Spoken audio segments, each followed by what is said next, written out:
Hello friends, কেমন আছো তোমরা সবাই? Xiaomi তাদের নতুন এন্ট্রি লেভেলের স্মার্টফোন Redmi 14C ফোনটি ইতিমধ্যে মার্কেটে লঞ্চ করেছে এবং এই ফোনটিতে আমরা প্রিমিয়াম ডিজাইন ও লুকস দেখতে পাচ্ছি।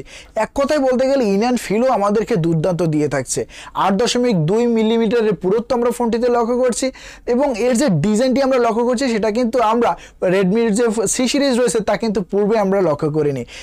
ব্যাক সাইডে আমরা রাউন্ড ক্যামেরা সেটআপ দেখতে পাচ্ছি এবং এর যে ব্লু কালারটি রয়েছে গ্রেডিয়েন্ট ব্লু, সেটা কিন্তু অত্যন্ত দুর্দান্ত আমার কাছে লাগছে। বন্ধুরা, এই ফোনটিতে আরও একটি মজার ব্যাপার হলো আমরা যে এন্ট্রি লেভেলে অর্থাৎ বেস ভেরিয়েন্টে যে ফোনটি পেয়ে যাবো সেটা কিন্তু হতে চলেছে 128GB স্টোরেজের। তো এখানে আমরা কিন্তু 64GB নয়, একেবারে প্রাথমিকভাবে 128GB স্টোরেজ পেয়ে যাচ্ছি। অবশ্য একটি ভালো পারফরমেন্স কিন্তু এই ফোনটি আমাদেরকে প্রোভাইড করে থাকবে। এছাড়াও এই ফোনটির বিল্ড কোয়ালিটি কালারের মতো কিন্তু ভিন্নতা আমরা লক্ষ্য করব। এই ফোনটির আমরা গ্লাস ব্যাকও দেখতে পাবো, আবার পলিকার্বনেট ব্যাকও আমরা ফোনটিতে খেয়াল করব। এবং বন্ধুরা, এই ফোনটিতে আমরা 4টি কালার দেখতে পাবো। একটি হচ্ছে মিডনাইট ব্ল্যাক, একটি হচ্ছে গ্রিন কালার, ড্রিমি পার্পল এবং হচ্ছে একটি স্টোরি ব্লু কালার। এই 4টি কালার আপনারা দেখতে পাচ্ছেন। এই 4টি কালার কিন্তু আমরা Redmi 14C ফোনটিতে লক্ষ্য করব। বন্ধুরা, অবশ্যই কমেন্ট করে জানাবেন আপনার কোন কালারের ফোনটি সবথেকে বেশি পছন্দ হয়েছে। তাছাড়া এই ফোনটিতে 3.5mm এর হেডফোন জ্যাক তো থাকছে এবং এখানে কিন্তু আমরা এক্সটার্নাল মেমোরি ব্যবহার করতে পারবো, অর্থাৎ 2টি সিম ও একটি মেমোরি একসাথে এই ফোনটিতে ব্যবহার করা যাবে। তো বন্ধুরা, এবার আমরা দেখে নেব ফোনটির বক্স কন্টেন্টে আমরা কি কি পেয়ে যাব। তার আগে বন্ধুরা, যারা আমাদের চ্যানেলে নতুন রয়েছেন তারা অবশ্যই আমাদের চ্যানেলটি সাবস্ক্রাইব করে বেল আইকনটি প্রেস করে দেবেন এবং হ্যাঁ, ভিডিওটিতে লাইক দিতে বলবেন না। ফোনটিতে আমরা রেড কালারের বক্স দেখতে পাবো। বক্সটি ওপেন করলে প্রথমেই আমাদের কিন্তু আকর্ষণীয় ফোনটি আমরা এর উপরে লক্ষ্য করব, যেখানে Redmi 14C লেখা রয়েছে। এরপরে আমরা আরো একটি খাপ দেখতে পাবো, যেখানে সিম ইজেক্টর পিন রয়েছে, কিছু গাইডলাইন পেপারও ফোনটিতে রয়েছে, একটি ট্রান্সপারেন্ট কেস ফোনটিতে লক্ষ্য করব এবং এখানে 33 ওয়াটের অ্যাডাপ্টার কিন্তু এখানে ব্যবহার করা হয়েছে এবং একটি type A to type C কেবল এই ফোনটির ক্ষেত্রে আমরা লক্ষ্য করে থাকবো। তো বন্ধুরা, বক্স কন্টেন্ট হিসেবে আমরা কিন্তু সবকিছুই দেখতে পাচ্ছি। তবে এক্ষেত্রে একটি কথা রয়েছে, আমরা এই ফোনটি বর্তমানে নাইজেরিয়ান মার্কেট বা ইউরোপ মার্কেটে আমরা লক্ষ্য করছি এবং গ্লোবালিও ফোনটি আমরা দেখতে পাচ্ছি অন্যান্য কান্ট্রিগুলোতে। এক্ষেত্রে বন্ধুরা, আমরা সেই গ্লোবাল ভেরিয়েন্টে কিন্তু 18 ওয়াটের অ্যাডাপ্টার দেখতে পাবো। অবশ্যই ফোনটি আমাদেরকে ফাস্ট চার্জিং প্রোভাইড করবে, তো সেক্ষেত্রে আমরা 18 ওয়াটের অ্যাডাপ্টারও কিন্তু যে ভেরিয়েন্ট রয়েছে সেরকম একটি ভেরিয়েন্ট দেখতে পাবো। এবং যখন ফোনটি ইন্ডিয়ান ও বাংলাদেশ মার্কেটে লঞ্চ হবে তখন দেখা যায় ফোনটি কত ওয়াটের সাথে বাংলাদেশ ও ইন্ডিয়ান মার্কেটে লঞ্চ করে। ফোনটির অন্যান্য বিষয় নিয়ে কথা বলতে গেলে এই ফোনটির ডিসপ্লেটা আমরা বেশ বড়সড় ডিসপ্লেই দেখতে পাচ্ছি। কালার কোয়ালিটি কিন্তু আমরা ভালোই লক্ষ্য করছি। এক্ষেত্রে 6.88 ইঞ্চি এর আমরা একটি ডিসপ্লে দেখতে পাচ্ছি, যেখানে 120 হার্টসের রিফ্রেশ রেট রয়েছে। এবং বন্ধুরা, এটা কিন্তু একটি ওয়াটার ড্রপ নচ ডিসপ্লে এবং IPS LCD ডিসপ্লে এখানে আমরা দেখতে পাচ্ছি। HD+ ডিসপ্লে রয়েছে। তো সেক্ষেত্রে বন্ধুরা, আপনার বাজেট যদি কম হয় এবং সেক্ষেত্রে আপনার যদি এরকম পারফরমেন্স হলে সমস্যা নেই যে ওয়াটার ড্রপ নচ ডিসপ্লে হলে প্রবলেম হবে না বা HD+ হলেও খুব একটা প্রবলেম নেই, সেক্ষেত্রে কিন্তু ফোনটি আপনার জন্য হতে পারে। এবং আপনি যদি খুব বেশি মাল্টিমিডিয়া বা সোশ্যাল মিডিয়া কনজিউম করে থাকেন বা ভালো ডিসপ্লে প্রয়োজন হয়, সেক্ষেত্রে কিন্তু বন্ধুরা এই ফোনটি আপনাদের অবশ্যই অ্যাভয়েড করা উচিত হবে। তাছাড়া এই ফোনটিতে ব্রাইটনেস হিসেবে আমরা 600 নিটসের HBM লক্ষ্য করছি। তো সাধারণত ডাইরেক্ট সানলাইটে ফোনটি ব্যবহার করলে আমরা ডিসেন্ট পারফরমেন্স পাবো, তবে হ্যাঁ, কোনো কোনো ক্ষেত্রে আমাদের আলো স্বল্পতা দেখা দিতে পারে। এবং ফোনটির পারফরমেন্সও আমরা খারাপ দেখছি না।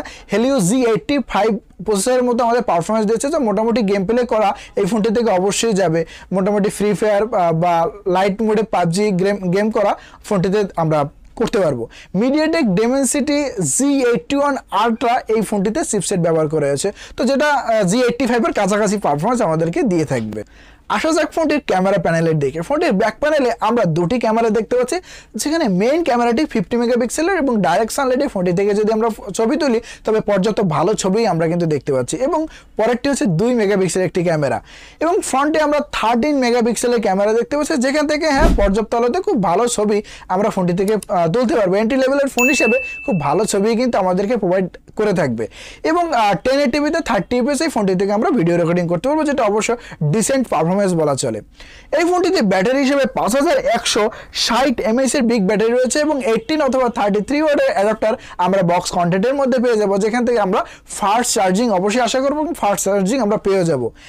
এবং এই ফোনটি ওএসের কথা বলতে গেলে হাইপার ওএস আমরা ফোনটিতে দেখতে পাবো এবং অ্যান্ড্রয়েড 14 সাথে ফোনটি রান করবে। তো অবশ্যই ভালো একটি বিষয়, এন্ট্রি লেভেলের ফোনে আমরা হাইপার ওএস দেখতে পাচ্ছি, যেটা নতুন ওএস সিস্টেম Xiaomi-র। তো এটা আমরা এই ফিচারটি কিন্তু আমরা এই ফোনটিতে পেয়ে যাব। ফোনটির স্টোরেজ হিসেবে আমরা তো বাইরের কান্ট্রিতে ফোনটি এখন দেখতে পাচ্ছি, সেক্ষেত্রে যে বেস ভেরিয়েন্টটি সেটা হচ্ছে 4/128 জিবি এবং যে সর্বোচ্চ ভেরিয়েন্টটি সেটা হচ্ছে 8/256 জিবি এবং পাশাপাশি তো ভার্চুয়াল র্যাম রয়েছেই। তো এরকম কিন্তু আমরা ভেরিয়েন্ট দেখতে পাবো এবং যার যেটি পছন্দ সেটা কিন্তু নেওয়ার সুযোগ রয়েছে। এবং কানেক্টিভিটির কথা বলতে গেলে বন্ধুরা এটা মাথায় রাখবেন, এটা একটি 4G ডিভাইস। এবং আরও একটি কথা বলতে চাই, এর 5G ডিভাইসও কিন্তু লঞ্চ হবে। এর যে 5G ভেরিয়েন্টটি সেটাও কিন্তু খুব শীঘ্রই লঞ্চ হয়ে যাবে। তো যারা এই ফোনটি কিনতে চাচ্ছেন অবশ্যই অপেক্ষা করবেন যে 5G ফোনটির জন্য যে কোনটার কীরকম পারফরমেন্স তা হিসাব করে কিন্তু একটি ভালো ফোন কেনা যাবে। এবং যারা বাংলাদেশে রয়েছেন তাদের ক্ষেত্রে অবশ্যই বলতে চাই এখন এই ফোনটি কেনা থেকে বিরত থাকুন, কারণ বাইরের কান্ট্রিতে ফোনটি রয়েছে। তো সেক্ষেত্রে ভালো পারফরমেন্স কিন্তু এখন পাওয়া যাবে না। এবং এই ফোনটি বাংলাদেশ মার্কেটে কত দামে লঞ্চ হয় সেটাও একটি বিষয়। যদি ফোনটি বাংলাদেশে 12 থেকে 13 হাজারের মধ্যে লঞ্চ হয় তাহলে এটাকে ভ্যালু ফর মানি ডিভাইস বা এই ফোনটিকে কেনা যেতে পারে। তাছাড়া এই ফোনটির 4G হিসেবে আমরা দেখতে পাবো ব্লুটুথ 5.4 রয়েছে, ডুয়াল ব্যান্ড ওয়াইফাই ফোনটিতে রয়েছে।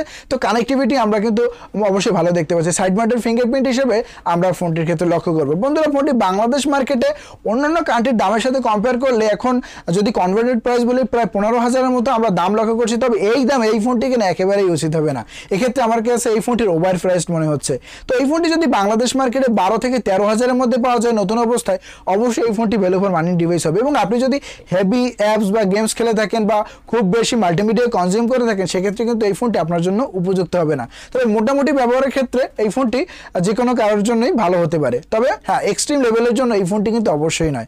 বন্ধুরা ভিডিওটি কেমন লাগলো অবশ্যই কমেন্ট করে জানাবেন। এবং হ্যাঁ, ভিডিওটি ভালো লাগলে চ্যানেলটিকে সাবস্ক্রাইব এবং বেল আইকনটি প্রেস করতে ভুলবেন না। এবং হ্যাঁ, ভিডিওটিতে একটি লাইক দিয়ে যাবেন। আসছি খুবই শীঘ্রই নতুন কোনো ভিডিও নিয়ে। ভালো থাকবেন, সুস্থ থাকবেন, ধন্যবাদ।